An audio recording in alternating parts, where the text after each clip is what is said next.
Okay, so hello and good evening, everyone. Welcome to our 94th Blue Hills Virtual Seminar. Blue Hills Virtual Seminar is a platform that allows healthcare professionals to discuss current management updates of different health-related topics for better patient care. And this platform is brought to you by Blue Hills Ethiopia, a medical consultancy company founded by medical doctors and a computer engineer. And we aim to be an influential healthcare leader in creating a skilled community through easily accessible knowledge in preventive medicine. And I'm your host, Dr. Iheno Tadala, a general physician and first aid trainer from Blue Hills, Ethiopia. So our today's Blue Hills virtual seminar is a two-part series virtual seminar, which will be held today and by next week on October 3. So the topic is on nutrition care for cancer treatment and recovery.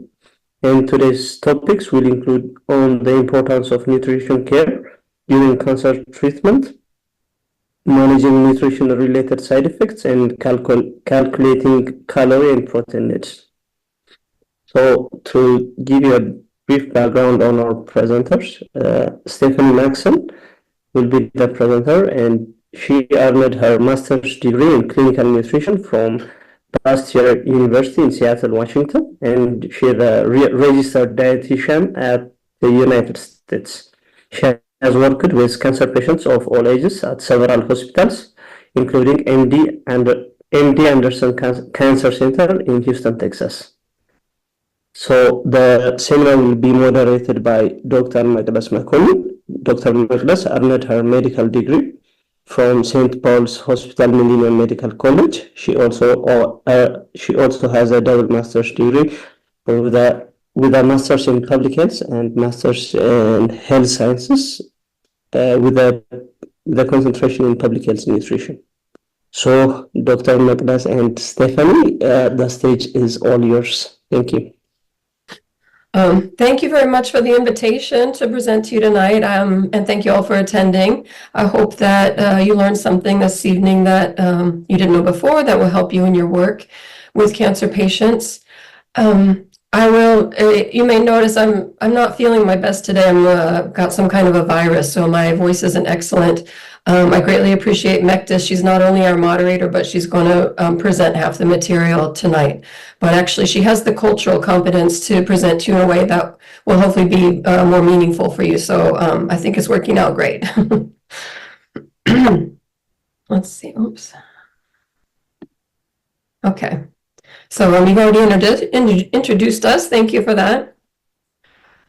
The learning objectives for this evening's webinar is to increase understanding of the value of nutrition during and after cancer treatment, increase understanding of nutritional management of cancer treatment side effects, and to learn how to calculate energy and protein needs of adults and children. So why is nutrition so important for cancer patients?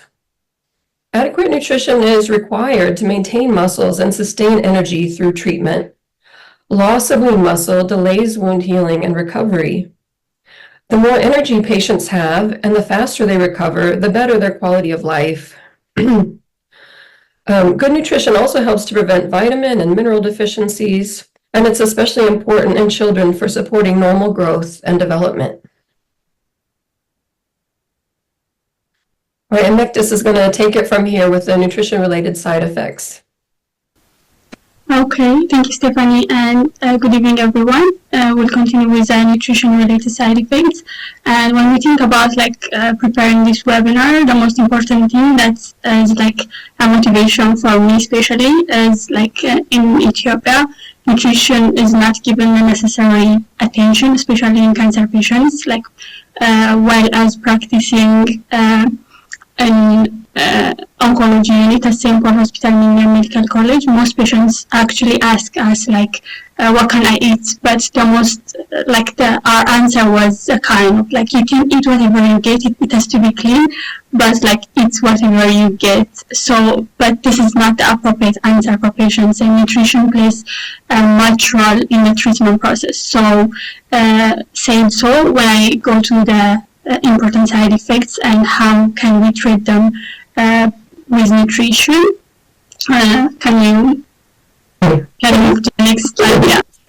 So the common cause of poor nutrition and the side effects of chemotherapy and radiotherapy, especially in cancer patients, is like a decreased appetite, nausea and vomiting, constipation, diarrhea, taste change, fatigue, as well as like mouth sores and difficulty of swallowing.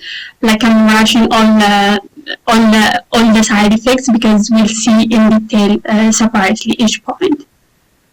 Yeah, so when we start from the poor appetite can be due to different reasons.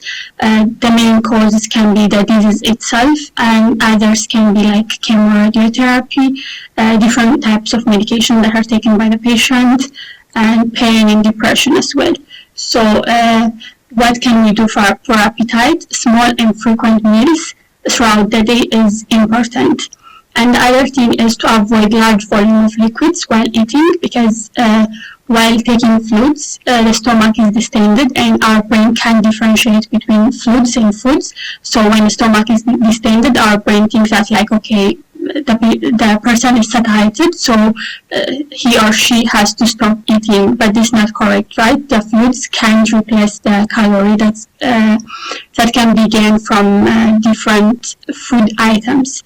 So we can advise them to avoid large volume of liquids. And the other thing is high calorie and high protein food.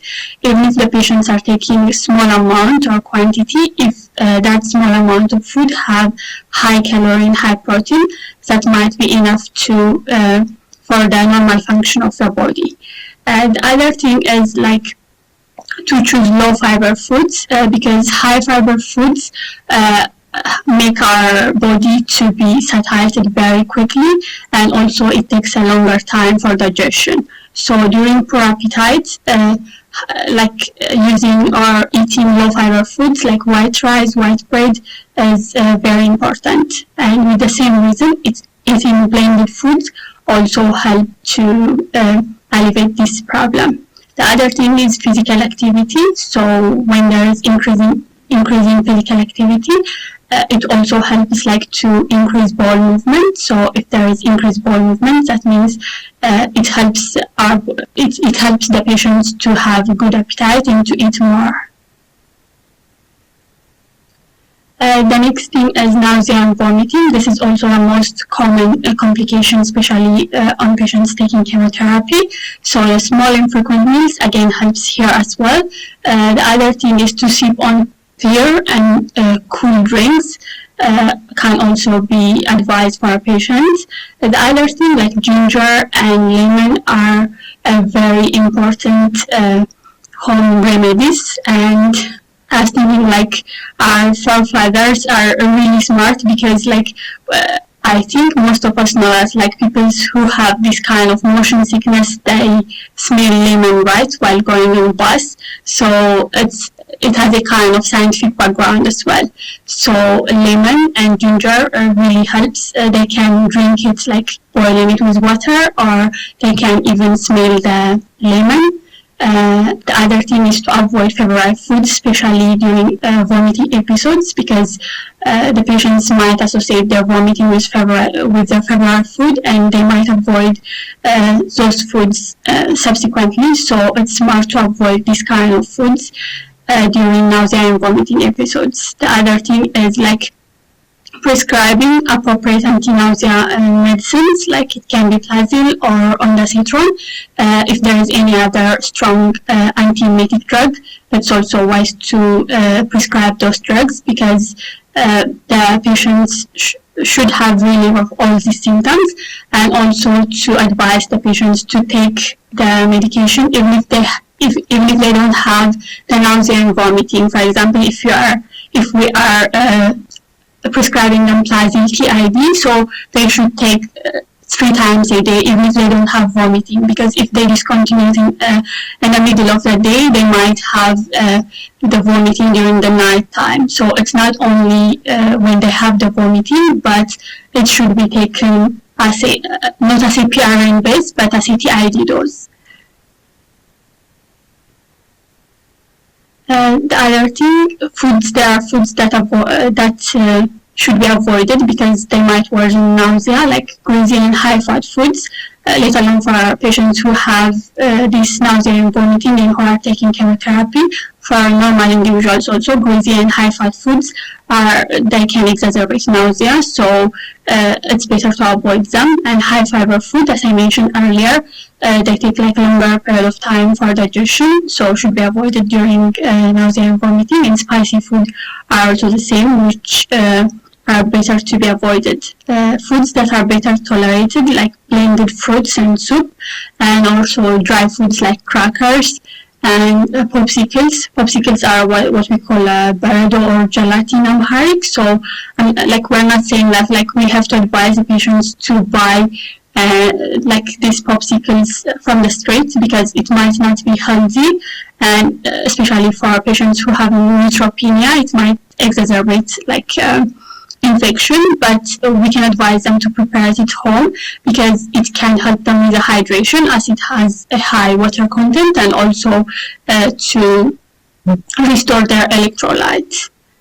And eggs and fish are actually, there's a dilemma. Some patients say that like the smell from the egg and fish might exacerbate like nausea and vomiting, and there are other, but like on the other side, eggs and fish are it's a high protein content food, so digested easily, so it can be advised according to the patient preference.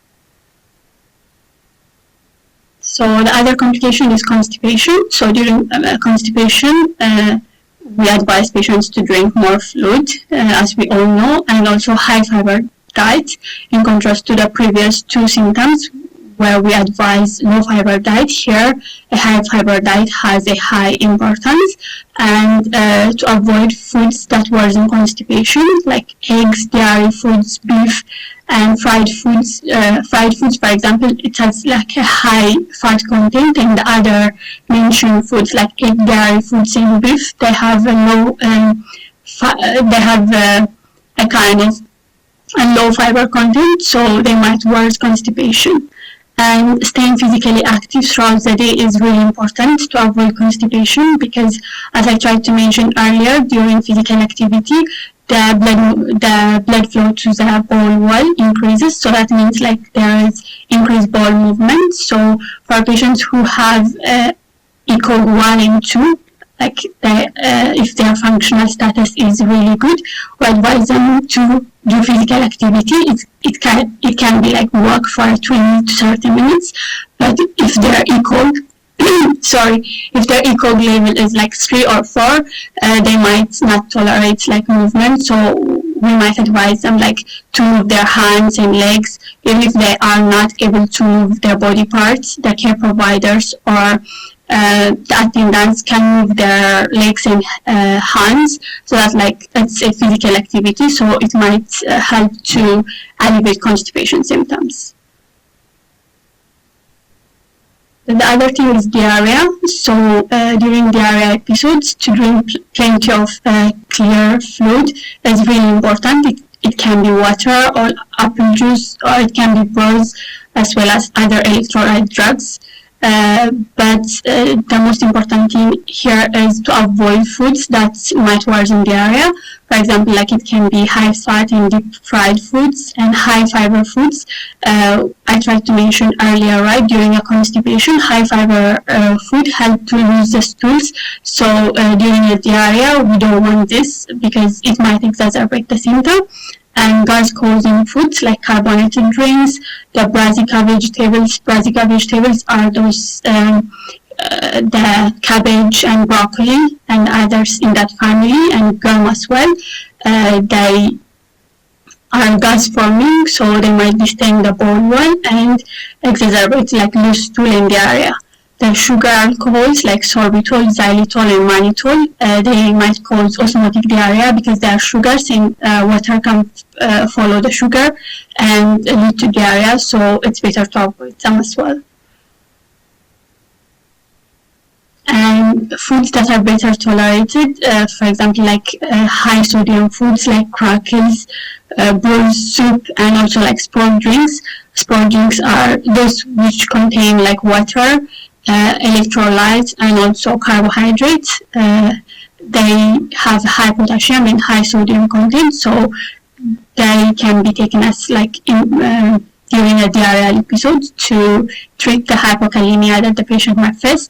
And also foods that are easy to digest. There's what we call the bright diet. This is like banana, rice, applesauce, and also toast. So this can be advised for our patients to relieve diarrheal symptoms despite the appropriate medical treatment. And also small frequent meals and snacks. That's the advice that we give for most of the side effects that the patients face. So the other is taste change. Patients might complain different type of taste change, like bland taste or metallic or bitter taste, and others might complain on too salty or sweet foods. So for this reason, to try foods with different flavors might help, and also to season the foods with lemon and ginger. As I said earlier, lemon and ginger are really important for nausea and vomiting, and it helps also to have a good taste for our food, and also to use plastic utensils, especially while eating. The metallic taste might be exacerbated by using metallic utensils, so it's better to advise them to use the plastic utensils. And for example, while they are eating meat, if they are complaining of this metallic taste, they might try chicken or fish or eggs or other foods that might tolerate. And fresh vegetables are also, they taste better than the frozen and canned foods. I know that in Ethiopia, most people, especially those people who we serve, they use the fresh vegetables, so they are better advised as well. So to blend fruits with a yogurt or with ice cream might help to blend different type of food groups, might help to avoid the taste that they are complaining. So this is also a good advice. The other is cold and room temperature foods have also less smell and flavor compared to the hot foods. So we better advise them to eat cold or room temperature adjusted foods.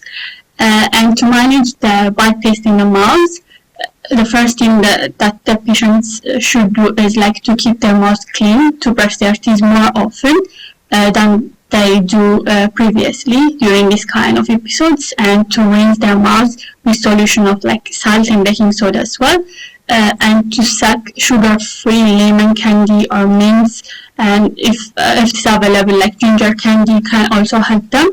And to freeze fruits, fruits, for example, melon, orange, grapes, can be frozen, and they can be sucked throughout the day so that they can feel a better taste in their mouths.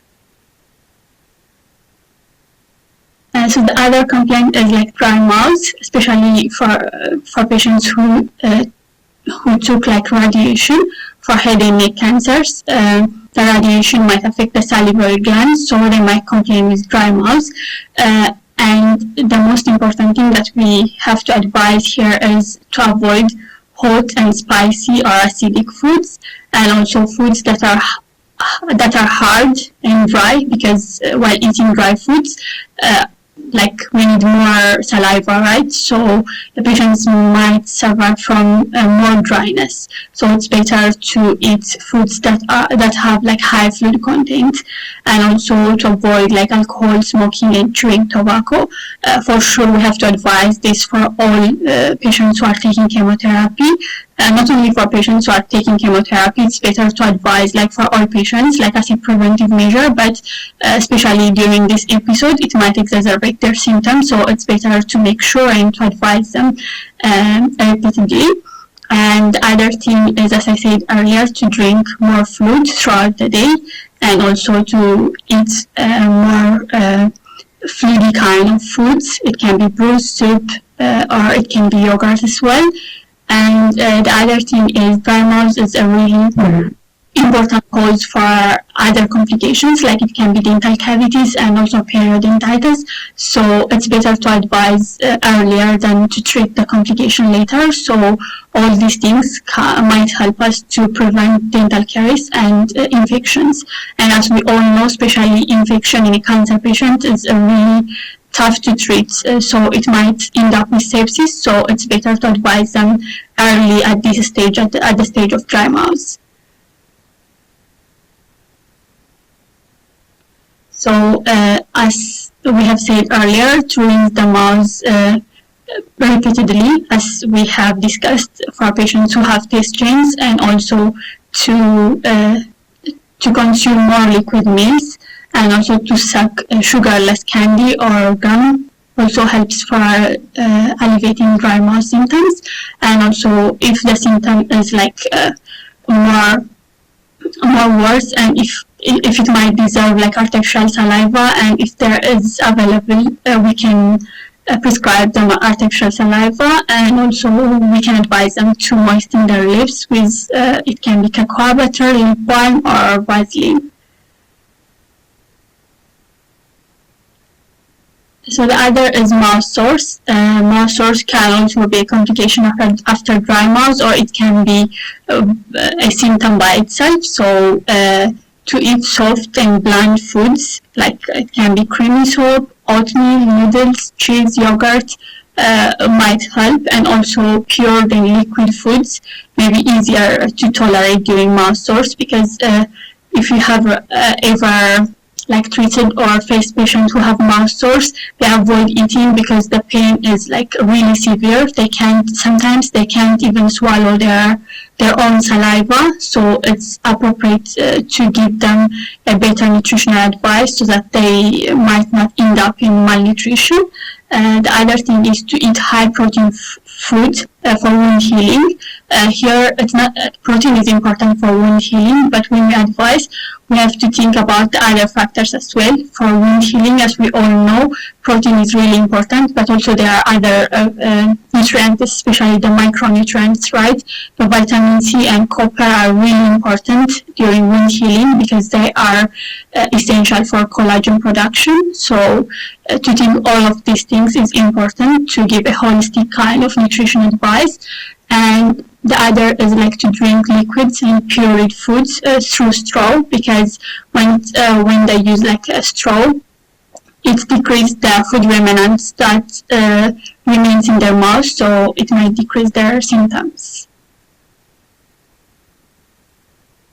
And the foods that should be avoided during mouth sores: hot foods, hard and crunchy foods, acidic foods, spicy and salty foods, and carbonated drinks.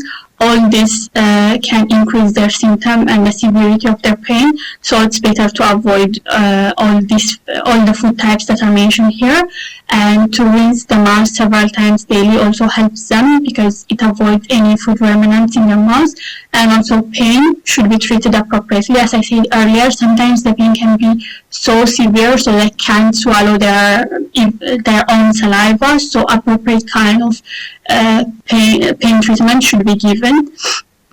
Sometimes like the patients might even need like morphine, like a strong opioid. So we have to assess their pain and we have to treat accordingly. Like everything can't be managed nutritionally, so it has to be holistic care. So the pain should be treated appropriately with anti-pain medication. The other is difficulty of swallowing or dysphagia. This is a common symptom, especially in patients who have esophageal cancer. It can be the symptom of the disease itself, and also other patients, they might develop esophageal candidiasis due to the neutropenia that they might face due to the chemo or radiotherapy. So first and foremost, it's important to grade the dysphagia appropriately and to manage it accordingly. So during dysphagia, to take small bites and also to chew those small bites well and to swallow before taking another bite is important. Otherwise, they might end up in choking and they might aspirate food, and also other unwanted complications like aspiration pneumonia might result. And soft, mashed, and pureed foods may be easier to swallow, so it's better to advise patients to take this type of foods. And to drink fluids through a straw, as I tried to mention earlier, and also cool and warm foods may be better tolerated during dysphagia. So patients who are suffering from this kind of condition are advised to take this type of food, or to adjust the temperature of their food. And also, if they are unable to eat the usual quantities of food, it's better to give them, or like to advise them to take a high calorie and high protein food, because even if they are taking small amount of this food, it might help them to have the normal bodily function. So the other symptom is fatigue. Fatigue it's caused by different types of reasons, like chemo and radiotherapy by itself result in fatigue, and the disease itself might be other cause, weight loss, inadequate intake of food, dehydration, inactivity, poor sleep. All these are like causes for fatigue. First and foremost, it's important to address the cause, then you have to treat it appropriately. And the other thing is regarding the nutrition treatment.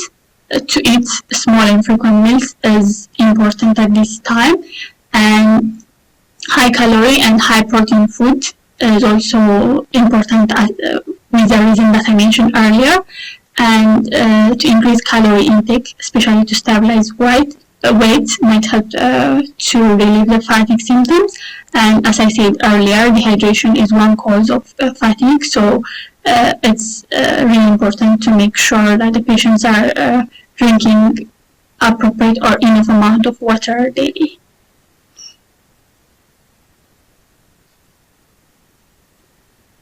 So neutropenia is also another common complication that patients might face during chemoradiotherapy. Neutropenia is like ANC, or absolute neutrophil count, less than 1,500, but from the level where it is the ANC is less than 500, there are foods that are better to be avoided, especially raw and undercooked meat, fish and egg should be avoided. During my practice, actually, we advise patients like to avoid raw fruits and vegetables as well, because we were not sure that about the safety or about the hygiene of a food. So, but here it's important to balance the risk and benefit. With all reasons that are mentioned before, fruits and vegetables are really important during during cancer treatment, or during a nutritional support in general for most patients. But if the risk outweighs the benefit, it's better to avoid. If we are thinking the hygiene might be compromised, it's better to advise them to avoid raw fruits and vegetables. But if we are thinking otherwise, it's better to tell them to have an appropriate food hygiene and to use fruits and vegetables. And other thing is fast food and restaurant food. Again, the hygiene might be compromised, so it's not recommended. Unpasteurized dairy products and fermented foods with live and active cultures, and also raw nuts are not recommended. And generally, the most important thing here is to wash hands well before and during meal preparation, because to avoid the infection.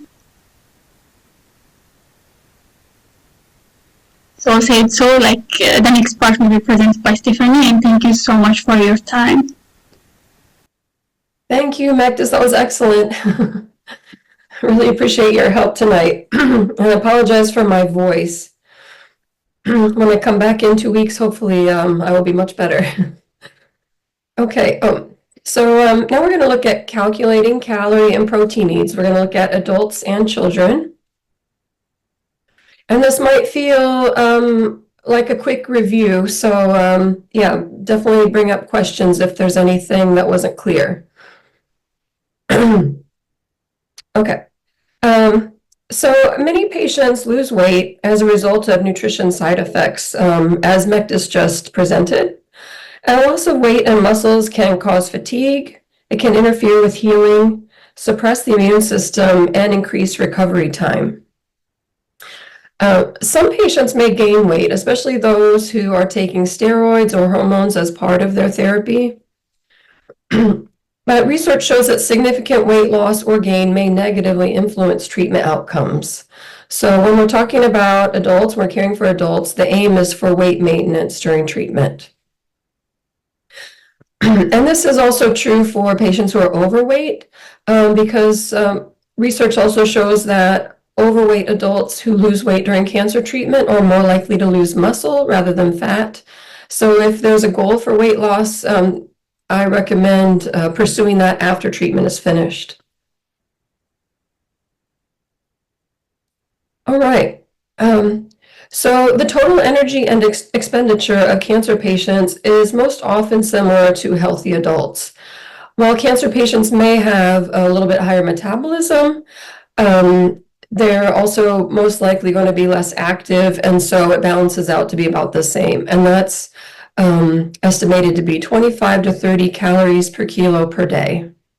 And I've included a simple calculation here in this box. Their daily calorie needs are equal to their weight in kilograms times 25 to 30 calories per kilo per day. Now, for adults with a BMI less than 30, you should use their actual body weight in this calculation. But for adults with a BMI equal to or over than or higher than 30, use their ideal body weight. And I'm going to show you in the next slide how to calculate that. An adult with a BMI or body mass index greater than 30 is going to appear overweight to obese. So if a patient appears normal weight or even underweight, you don't need to calculate their BMI. But if they appear overweight, I recommend starting with that calculation. Now, some patients may need more than 30 calories per kilo per day. So if they are hypermetabolic, which can happen as a result of cancer, especially, for example, pancreatic cancer or brain cancers, patients typically become hypermetabolic, or is rather common. Also, some types of treatment can increase metabolism. They may require more calories. Also, if the patient perhaps has lost a lot of weight early in their illness or treatment, and they're now able to eat a little bit better, or you want to encourage them to try to gain some weight back, you can increase their needs to about 35 to 40 calories per day. And I'll say for all of these calculations, there's going to be ranges and there's going to be some clinical judgment that you're going to use. And clinical judgment comes with time and practice. So if you are calculating these calorie and protein needs yourself without the assistance of a clinical dietitian, then experience, just keeping track of what you've recommended and what the result was can help you increase your clinical judgment, and you'll become better at this over time. All right, and so calculating that ideal body weight, first of all, you need to calculate their body mass index. If the patient appears overweight, that calculation is simply their weight in kilograms divided by their height in meters squared.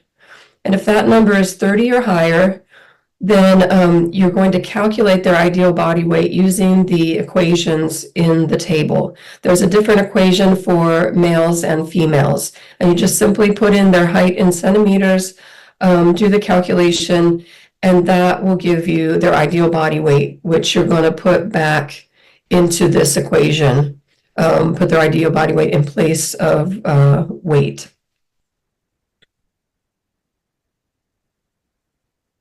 And I'll point out now, this ESPN resource, ESPN is the European Society for Clinical Nutrition, and they have published their guidelines for clinical nutrition in cancer care. They also have an online resource that's free to use. It's kind of an interactive source. I find it really easy to follow. I find it easy to read and interpret. And toward the end of the presentation, I've listed a number of resources, and so I'll point that out when we get there. I've included it in the list. Okay, so calculating protein needs for adults.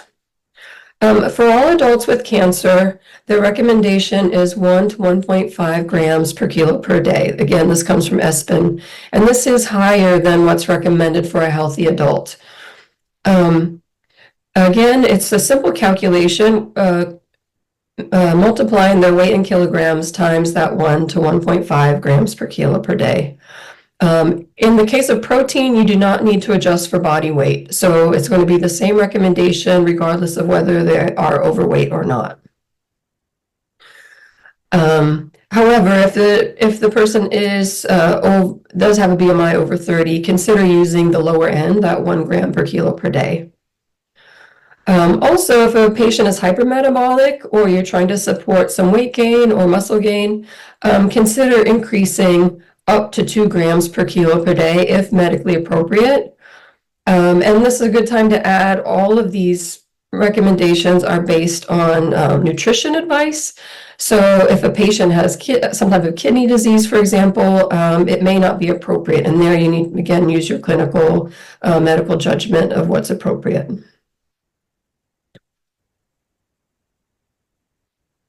Okay, looking at calorie needs for children. The goal with children is to promote age-appropriate growth, and this is extremely important. I know that cancer treatment, the cancer disease process and cancer treatment can be quite a long process, and children who don't eat appropriately or don't get enough nutrition during that time may fall behind in their growth and development. And for some children, it can be hard, especially if they get very far behind, it can be hard to catch up afterwards. They may not attain their appropriate or potential growth and even brain development. So helping them, supporting them with getting enough nutrition in, even during treatment, so they can maintain their normal growth is important. It's also important for maintaining or improving nutrition status, like vitamins and minerals. Important for preserving lean tissue, which helps with energy and healing, and also for maximizing quality of life, which we all want children to have. The calorie and protein needs can be difficult to assess in the pediatric oncology population. These needs vary depending on their current nutrition status. For instance, if they were sick for a while before they were diagnosed, maybe they're already a little underweight or falling off their growth curve. Depends on their cancer type. Children often get brain cancers, and those can cause them to be hypermetabolic or their treatment protocols. So, ongoing weight loss in spite of adequate energy and protein intake may indicate a disease-related catabolic process. And in that case, you want to increase the estimated needs for calories and protein to keep the kids growing and developing as best as possible. Okay, so first we're going to look at calculating calorie needs for children. And let's see, I'm going to follow my notes just to make sure I don't leave something out. The estimated energy requirements vary according to age, activity level, and gender. So hopefully you can see my arrow here. This table includes a section for boys and then at the bottom for girls. You've got age here down the left. And then across the top, you see activity level. There's sedentary, low active, active, and very active. Again, this is a clinical judgment, but sedentary typically is a child who doesn't get out of bed or rarely gets out of bed. They're very fatigued and stay in bed. Low active, maybe they get out and play some, but they're not playing or active to their usual level when they're healthy. Active, I would say they're being active around the house and maybe out in their yard to a normal degree. And then very active is that normal activity plus maybe participating in sports, running long distances, or something that increases the activity that much more. That's not so common to see in cancer patients. The most common is sedentary to low active. Just to practice using this table a little bit, I put together an example. I've circled here a 6-year-old boy, for example, who's sedentary. He's very sick and just spending most of his day in bed. His average estimated energy requirements are 60 calories per kilo per day. Now, one other thing about this table I want to point out, this second column shows that average reference weight for a child of this gender and age. And so here it's important to know these calculations were made for American children. I get this information from American source, which I'll share with you also. So I do not know how this compares to children where you are. So for that reason, it's just that much more important. For instance, you have a 6-year-old boy. If he's closer to 16.3 kilos than he is to 23.1, then maybe you're going to choose 75 calories per kilo per day. If he's closer to 36.5 kilos, you're going to choose closer to 47. You don't have to choose exactly these numbers. You could choose something a little in between. It's a clinical judgment, but it's a place to start. So once you've decided what this number is for your patient based on this table, you plug it into the equation in the box. And so it's just their daily calorie needs are this average estimated energy requirement times their weight in kilograms. And that will give you their daily calorie needs. Now, again, if they, for instance, lost a lot of weight, maybe at the beginning of their illness and treatment, and now they're eating better and you want to encourage them to try to gain some weight, you can increase the calorie recommendation. And here I recommend, again, looking at our example of the 6-year-old boy, if his recommended calorie needs are 60 calories per kilo per day as sedentary, then, and you want him to gain weight, I would increase that up to the activity level, the next activity level up. So going from sedentary to low active for a 6-year-old boy would be 70 calories per kilo per day. And that would be your best estimate to encourage weight gain. Okay. Now, for overweight children, the process of the calculation is a little bit different, just like with overweight adults. It's a little bit more complex. First of all, if you work with children, then hopefully you're familiar with the growth charts from the World Health Organization. I've also included those in the resource list at the end if you need those. But the first thing you'll do if a child appears to be overweight is to chart their BMI on the growth charts. And if it's greater than the 85th percentile for age, then you're going to use the calculations on this page to calculate their estimated energy needs per day. And then you'll need their age in years, their weight in kilograms, and height in meters to plug into these equations. There's a different equation for boys and for girls. You also need their activity factor. And the activity categories are the same as what I presented on the previous slide: sedentary, low active, active, and very active. But they have actually activity factors associated with each of these for boys and girls. So that number is also going to go into the equation. And here's I didn't have room on that previous page to include that resource, but this pediatric nutrition handbook from Children's Health in Dallas, that's the pediatric hospital I worked at with cancer patients. They revise their nutrition handbook every few years, and they sell it. It's available to anybody from their website. So if you work with children and you don't have a reliable resource for nutrition, clinical nutrition support, I highly recommend this book. It's not very expensive, and it may help guide you through some other things. Okay, and then protein needs for children, similar to adults, protein needs are not dependent on the child's BMI. It's going to be the same for children regardless of whether they're normal weight or overweight. And that's just their daily protein needs are equal to the recommended daily allowance of protein times their weight.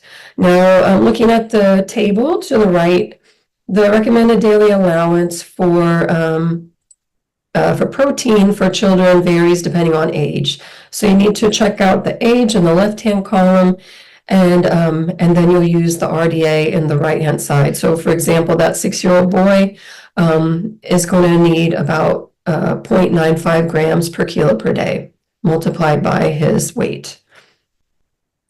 Now, again, the needs may be greater if the patient is experiencing cachexia, if they're under some type of metabolic stress, or also if they're post-surgery, a major surgery, they may need more protein to support them with healing. So again, just using your clinical judgment there. I should point out, I noticed only a short time before this presentation, so I didn't have time to fix it. I realized that I did not provide, and I apologize, it was a oversight, the calorie calculations for infants, 0 to 3 years, basically. So if there's someone working with that population and you need that information, I could put that table together, include it with part 2 of this presentation in a couple weeks, so that I'll catch up to you on the next one. Apologize for that. All right. So up to this point, we've looked at the cancer-related side effects, which can reduce calorie and protein intake. And now you've seen how to calculate estimated calorie and protein needs. If a patient is losing weight, encouraging them to eat more of these high-calorie foods can help to meet calorie needs and stabilize their weight. And I've included here a list of suggested uses, so how to incorporate these foods into meals and snacks throughout the day, or just nibbling on them. For instance, something that dietitians notoriously recommend against is like snacking throughout the day for a healthy person, because that can contribute to weight gain. Well, if someone's sick and they have a poor appetite, just having little snacks throughout the day can help to ensure that they get enough calories by the end of the day. So here's a list of high-calorie foods that you can share with patients or help them to encourage them to use if they're losing weight. I've also included here a list of the common high-protein food sources along with protein content. So especially when you're working with adults, if you calculate their estimated protein needs, you give them that goal along with this list of foods. Oftentimes adults can can improve their protein intake by trying to follow and try to meet that goal by the end of the day. Once they have this information, they often do a little bit better reaching that goal.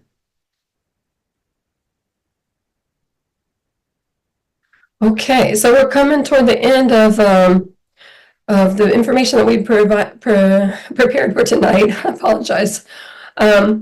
Here's a list of resources. All of these are free online. There's tips for, again, it goes into even more detail about eating tips for managing nutrition side effects of cancer and cancer treatment. At the bottom there is the ESPN resource, the European Society for Clinical Nutrition, their interactive guide for clinical nutrition in cancer patients. I highly recommend checking it out if you're looking for more detailed information or regular reference. Here also is the link for the growth charts from the World Health Organization. If you're working with children, those are very important. Also, when working with adults, sometimes these calorie counting apps can help. Again, if they're not quite getting enough calories in, they're losing some weight. Unfortunately, most of these apps they're really designed for to help people lose weight, and you might be recommending it to help people gain weight. And that's fine, as long as you assign them their calorie goal. They know, then they can enter in the foods. The app will add up their calories for them and help them get a better idea of whether or not they're meeting their goals and what they need to do to better meet those goals for weight maintenance. I thought I would go ahead and just share a little bit. As we mentioned, we're going to present part 2 of this nutrition cancer series 2 weeks from tonight. And right now the learning objectives are to look at nutrition screening of cancer patients, how to conduct nutrition assessment, how to set nutrition goals, and then also addressing patients' frequently asked questions. for any of these, first of all, if some of these topics are not appropriate for your group or not interesting, open to feedback. I have not completed the presentation, so there's room to adjust as to make it most useful for you all. Also, for those frequently asked questions from patients, I personally have gotten a lot of questions about, for instance, women with breast cancer want to know if they can eat soy foods, if that's safe.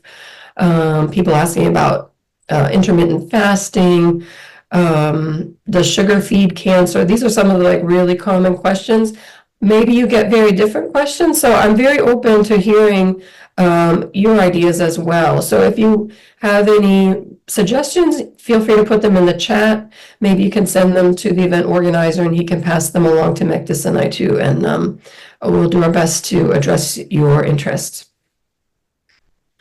Okay, and I'll just close with these references. Also, I believe you'll all be receiving a handout which includes all of these slides from the presenters. They should be sending that out to you.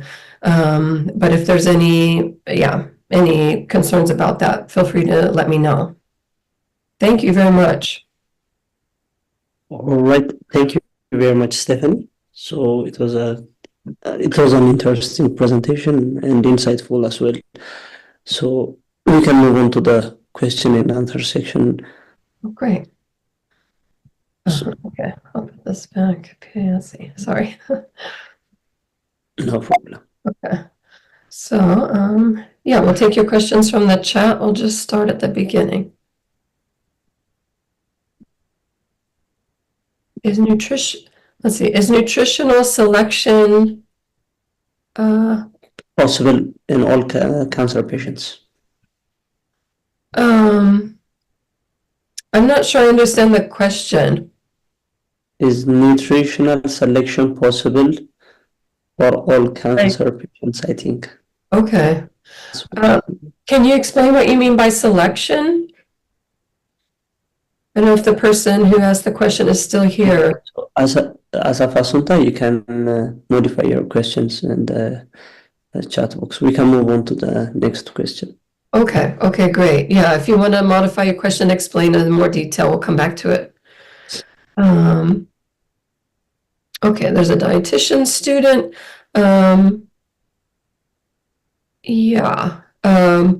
Okay. I'll get back to the dietitian student also, sorry. What strategies can be used to ensure they meet their nutritional needs? So I think hopefully we answered your question there toward the end. If you calculate their estimated calorie and protein needs and then advise them on, tell them what those needs are, what the goals are, and advise them about the high calorie and high protein foods and getting more of those in, that is the best way to increase their nutrition needs. The other thing that we often did, the hospitals I've worked in, is provide nutrition support, either enteral or parenteral nutrition. I don't know how much of that is available to you. I feel like that's outside of the scope for tonight, but that would be something, if that's interesting to this group, to maybe pursue having a presentation about enteral and parenteral nutrition. Okay. Oh, and I just thought about, sorry, the nutrition student. You can find me on LinkedIn. I'm located in Oslo, Norway. So just search my name in LinkedIn in Oslo, Norway, and you'll find me there. Feel free to send me a message and I'll be happy to communicate with you. Okay. Are there specific superfoods or supplements that can aid the recovery and boost overall health post-treatment? That's maybe a good question to bring up next time. I was thinking about presenting about phytonutrients, all those important nutrients that come from plant foods, which support us in health. I always tell patients they don't help in treating your cancer. You can't cure cancer with food alone, but there is something about supporting your body by eating natural plant foods and a wide variety of those foods, because different plant foods have different phytonutrients and they're very important for supporting health, not only after cancer, but for preventing all types of illness. So I'll come back to that. I'm gonna write that down, just the superfoods.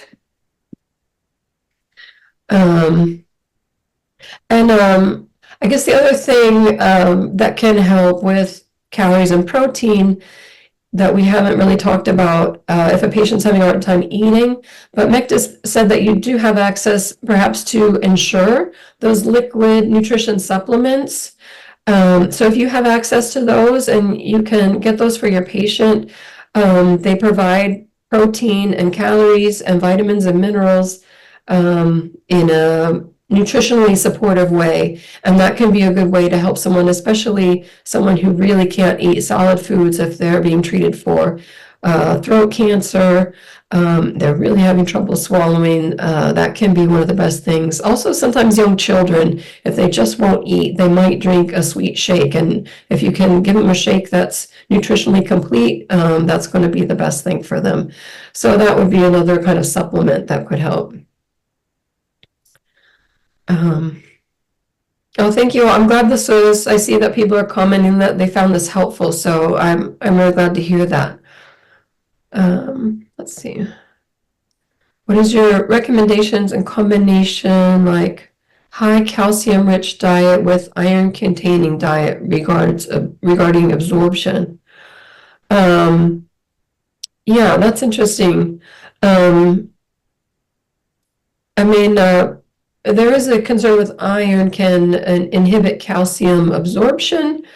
It's not necessarily a concern that comes up often with cancer treatment and nutrition during cancer treatment. It's not typically a high concern, but I guess I would say that if your patient is having trouble optimizing their iron levels, either through diet or even through supplementation, then giving them some education about drinking their milk apart from their iron supplement or iron containing foods, that kind of advice would be helpful for reaching those goals, maintaining iron status, because that is important for energy and for recovery. Okay. For underweight adult patients, the calculations differ or still the same? That's a great question. The calculation is the same, but if they're underweight and you really want to encourage them to gain some weight back, then you can increase that, use the higher range for calories. So instead of the 25 to 30 calories per day, you might use 35 to 40 calories per kilo per day when calculating their needs. And I'm kind of realizing I don't want to confuse people, so I did mention at the beginning of discussing calorie requirements and energy needs that the goal with adults is to maintain their weight. And in general, that is true, but occasionally if someone is very underweight, sometimes people lose a lot of weight, in particular like a pancreatic cancer patient, although it can be incredibly difficult for them to gain weight. But sometimes someone's lost a lot of weight during treatment and now they're nearing the end of treatment and they can eat better, then going for weight gain is appropriate. But most of the time, weight maintenance is the answer. Okay. Can diet reduce the risk of cancer from coming back? That's a great question, and I will come back to that. Like I said, in the next seminar, we'll talk about phytonutrients because there are many anti-cancer phytonutrients. Again, there's not a guarantee that eating all the foods rich in these phytonutrients can prevent cancer from coming back, but there's enough evidence, especially on a number of the phytonutrients, that they can reduce your risk. And it supports your health in so many other ways to eat fresh plant foods. So there's lots of reasons to eat more of them. One of the reasons I really enjoy working with cancer patients is they're highly motivated to improve their diet. If they were not eating so well before, they often will be very motivated to eat better. So it's a great opportunity if you're working with someone who didn't used to eat so well, like, hey, now is your time to really optimize your diet and do better for your body. now and in the long term. You don't want to survive cancer and then end up with heart disease, for instance.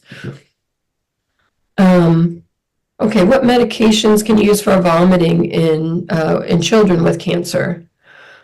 I'm definitely not the best resource on that. I'm not a medical doctor, so I can't give medication advice. Is there anybody else here, maybe Mectis or the presenters who can answer that?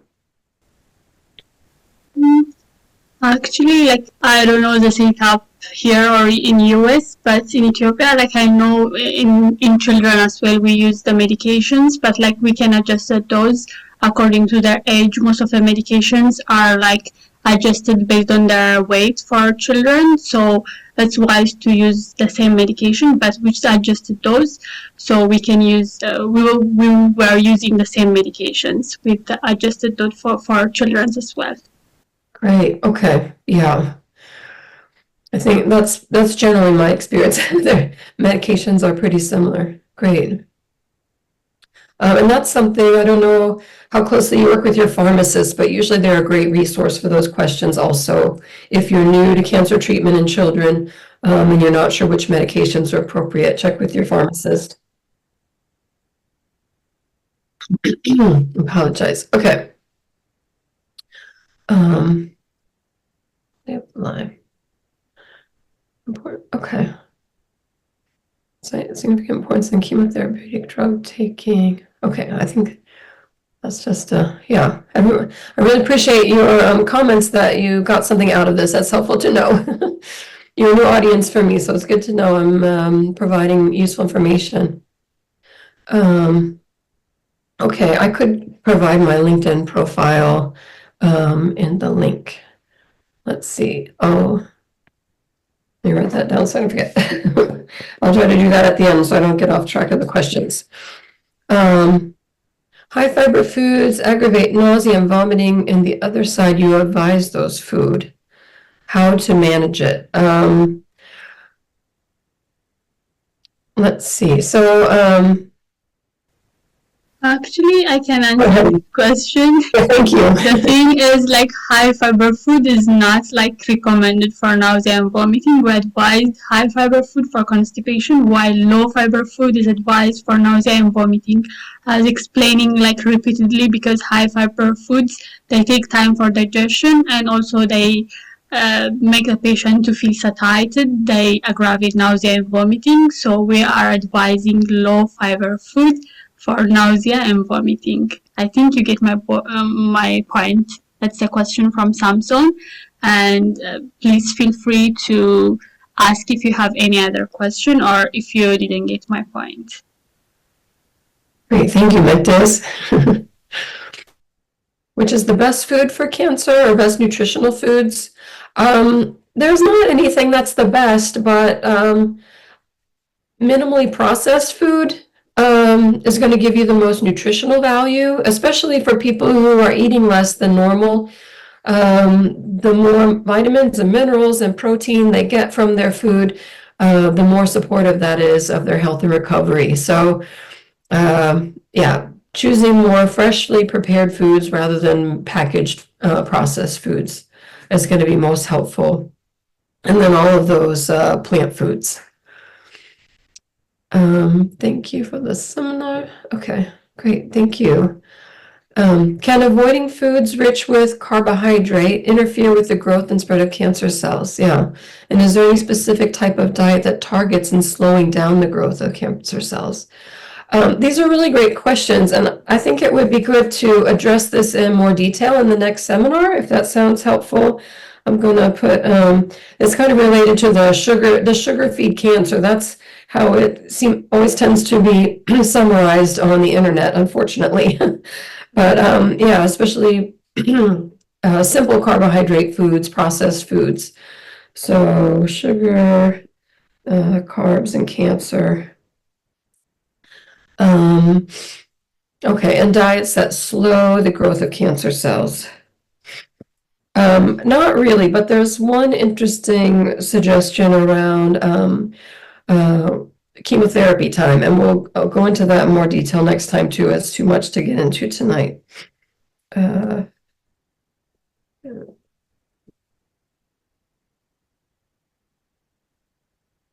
Okay, just making notes.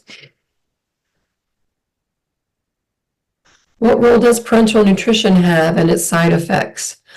Yeah, I mean, it's very important in patients who are not able to eat by mouth for a very long time. They need to be fed through their veins. Although some people would could potentially lose so much weight that becomes life-threatening. And when I worked with children, doctors were much quicker to use parenteral nutrition because, again, it was important to support a child's growth and development while they're sick. And so they did. Adult doctors of adult cancer patients would wait a lot longer to pull out parenteral nutrition, but pediatric doctors tend to use it faster, and it's to support the growth and development, prevent excessive weight and muscle loss. You know, if you're concerned about delivering glucose through the blood, you know, there's mixed information about that, but if the person is really in risk of starving to death, you know, you have to weigh the risks and benefits. Okay, the LinkedIn link, okay. Yeah, and the link, my LinkedIn account, in case this doesn't get up here, or someone has to leave early, my name is on the slide, Stephanie Maxson, and my location is in Oslo, Norway. I'm from the United States, but moved to Norway a few years ago and met Mektis actually in university here. So yeah, so you can find me on LinkedIn, but I'll try to get the link up here. I think they put the link down there, Stephanie. So did somebody add it for me? Oh, thank you. Yeah, sure. Awesome. Thank you. Perfect. It's at the bottom of the questions. Excellent. Okay. Packed food. It says,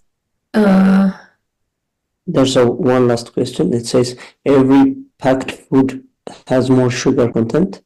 How do we select it for cancer patients?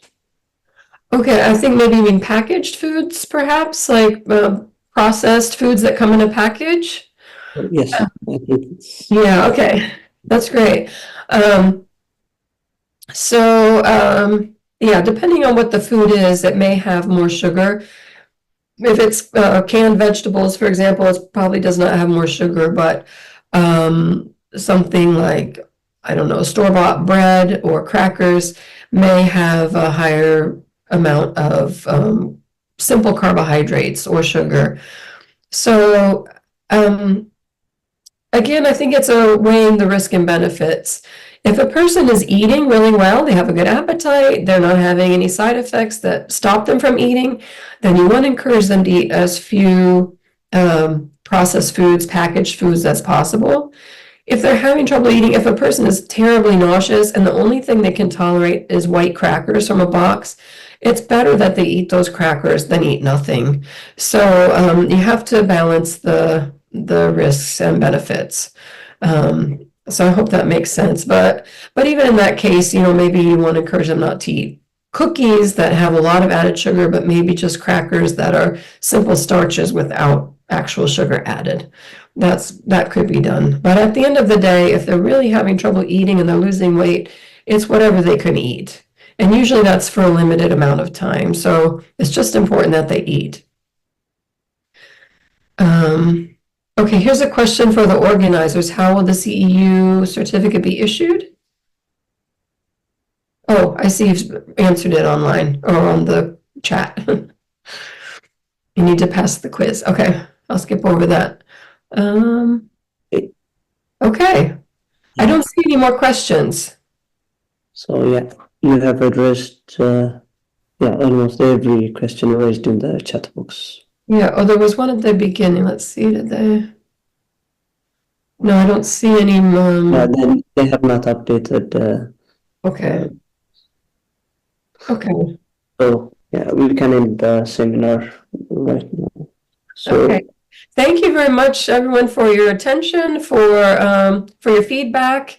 I'm open to all kinds of feedback. So if there's anything you think I could improve on next time, I'm definitely open to hearing that as well. I like to improve and grow as a professional. And yeah, and hopefully you can join us in a couple of weeks. We'll continue this. Yeah.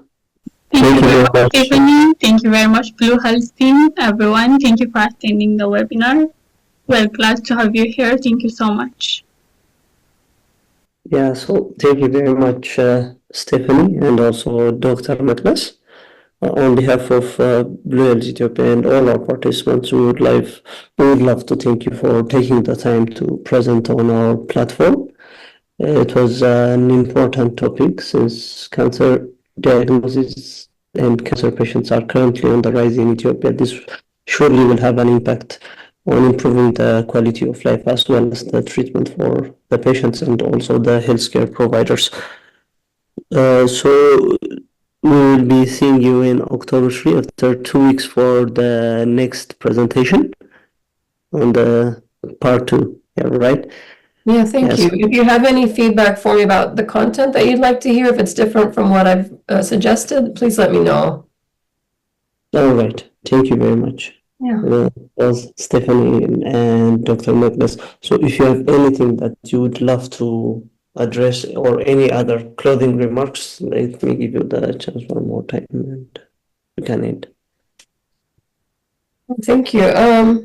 No, I don't think I have any more closing remarks. I've just made notes of your questions related to those frequently asked questions, and so I'll be sure to include those in the next seminar. Yeah. Okay, thank you very much, Stephanie, for preparing all this, all this document and for presenting this webinar. And thank you, Blue Health team, also to be to allow us to present the webinar on your platform. And thank you all for attending the webinar. And I'm sure this webinar might be helpful in your kind of profession. So thank you so much. Thank you, Mektis. All right. Thank you.